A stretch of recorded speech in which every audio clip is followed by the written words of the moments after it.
21 ஆண்டு காலமாக இந்த எஸ்ஐஆர் பணி மேற்கொள்ளவில்லை. இதற்கு முன்பு 8 முறை எஸ்ஐஆர் பணி மேற்கொள்ளப்பட்டுகின்றன.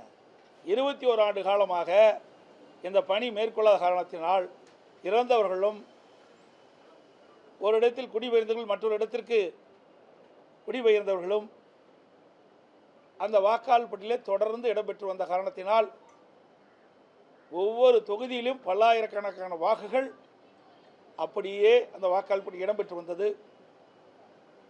இந்த எஸ்ஐஆர் பணி மேற்கொள்கின்ற பொழுது வீடு வீடாக பிஎல்ஓ சென்று அவளை விசாரித்து அந்த வீட்டில் வசிக்கின்ற உரியவரிடம் வாக்காளர் படிவங்களை கொடுக்கப்பட்டு அதை பெற வேண்டும். அதுதான் எஸ்ஐஆர் பணியுடைய திட்டம், நடைமுறை. ஆனால் தமிழகத்தில் இந்த எஸ்ஐஆர் பணி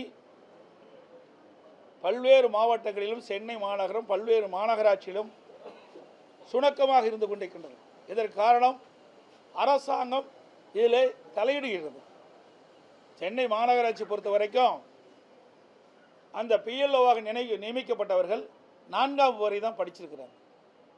அவர்கள் எப்படி போய் வாக்காளர் இடத்துல இந்த வாக்காளர் படிவத்தை கொடுத்து அந்த வாக்காளருக்கு எடுத்து சொல்ல முடியும் விவரங்களை? இதை நான் சம்பந்தப்பட்ட அதிகாரிகளிடத்திலே எங்களுடைய கழக நிர்வாகிகள் பொறுப்பாளர்கள் தெரிவித்தும் கூட அதையெல்லாம் மாற்றாமல் இருக்கின்றார்கள். வேண்டுமென்றே திட்டமிட்டு எஸ்ஐஆர் பணி முறையாக நடைபெறக்கூடாது என்று பல அதிகாரிகள் இதற்கு எதிராக செயல்பட்டு கொண்டிருக்கின்றார்கள். இந்த அரசாங்கம் அவர்களுக்கு வாய்மொழி உத்தரவாக பிறப்பிக்கப்பட்டிருப்பதாக எங்களுக்கு தகவல் கிடைத்திருக்கின்றது. இது மிக மிக கண்டனத்துக்குரியது. அரசு அதிகாரிகள் தேர்தல் ஆணையம் நேரடியாக அனைத்து பணியாளர்கள் நியமிப்பதில்லை.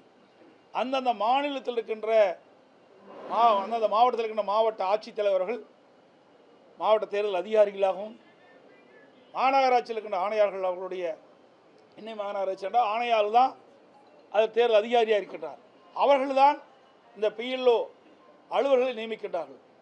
அப்படி அவர்கள் அலுவலை நியமிக்கின்ற பொழுது தகுதியானவர்களை நியமிக்காத காரணத்தினாலே பல்வேறு இடங்களிலே குளறுபடி இருந்து கொண்டிருக்கின்றது இந்த எஸ்ஐஆர் பணியிலே.